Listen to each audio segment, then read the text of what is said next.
You think you're smart because you can Google anything in 3 seconds. Here's the problem. The people who came before you, with the exact same brain, could remember more than you can possibly imagine, and they did it without writing a single word down. We didn't get smarter, we got lazier, and one man saw it coming, 24 centuries before it happened. But to understand what he warned us about, we need to go somewhere else first, to a coastline, 10,000 years ago. On a far coast of Australia, there is a story still told beside a fire. The story of the day the sea rose up and swallowed the land. It speaks of a shoreline that drowned, of water climbing over ground where people once walked. It has been handed down by mouth alone, parent to child to parent, across 10,000 years. No books, no writing, nothing but words, carried on breath. And here is what should stop you cold. Geologists went and checked, and the sea did rise, exactly there, exactly then, at the close of the last ice age. They had kept it right for 400 generations. So let us ask a smaller question. What did you eat for lunch last Tuesday? Drawing a blank. It goes without saying, almost nobody can. Ancient humans held things in memory that would quietly break a modern mind. And not, let us be clear, because their brains were larger than yours. They were not. The hardware was identical. The whole question is what they knew that we have since forgotten. For nearly the entire span of human history, there was no backup, no notebook, no glowing rectangle to carry a life in your pocket. Forget where the water hides in a drought, and you die. Forget which root breaks a fever, or which berry stops the heart, and others die with you.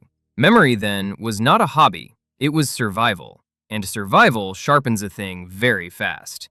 Yet fear alone explains little. The real secret was a method, and we know precisely who discovered it. 25 centuries ago, in ancient Greece, a poet named Simonides was performing at a crowded banquet.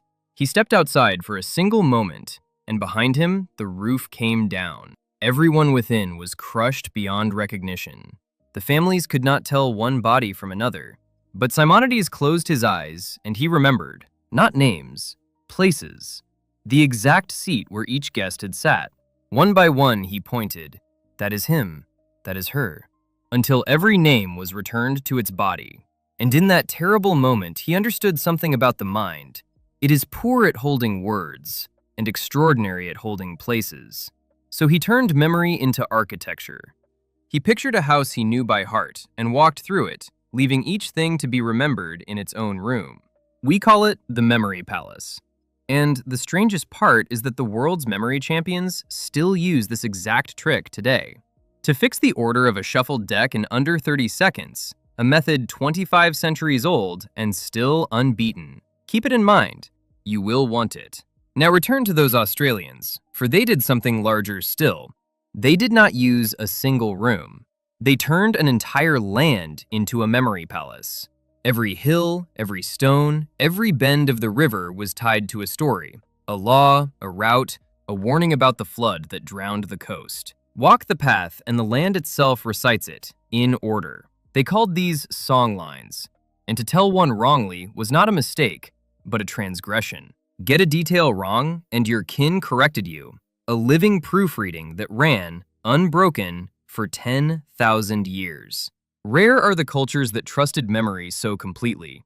In India, priests held the Vedas, more than 50,000 words, and not the words alone, but the exact pitch of every syllable, carried almost perfectly for 3,000 years before a single line was written down. They even recited it forwards, then backwards, to catch the slip of one sound. So let us be honest about what stands before us.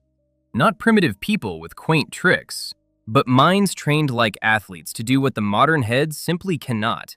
Which leaves one question hanging in the dark. If the human mind is capable of all this, what happened to ours? What did we trade it for? The answer is almost a joke. We traded it for something better. We got writing. Suddenly the mind no longer had to carry everything. It could set the load down, on the page. And 24 centuries ago, one man saw exactly where this road would end.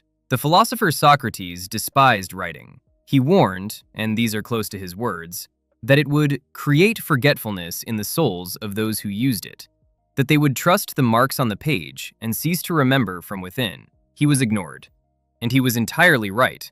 We wrote it down, then we printed it, then we typed it, and now every fact and every memory lives inside a rectangle of glass in the pocket. We did not lose our memory because the brain decayed. We lost it the moment there was somewhere else to put it. And yet, here is the quiet consolation. The method never expired. The memory palace still works. On anyone. On you. Tonight, you could walk a week's shopping list through the rooms of your home and never write it down again. The power is not gone. It is only gathering dust. They could not write a single word, and so they remembered everything. Which leaves a stranger question still. If they had no map and no compass, how did they cross an entire ocean and always find their way home? That is part 2.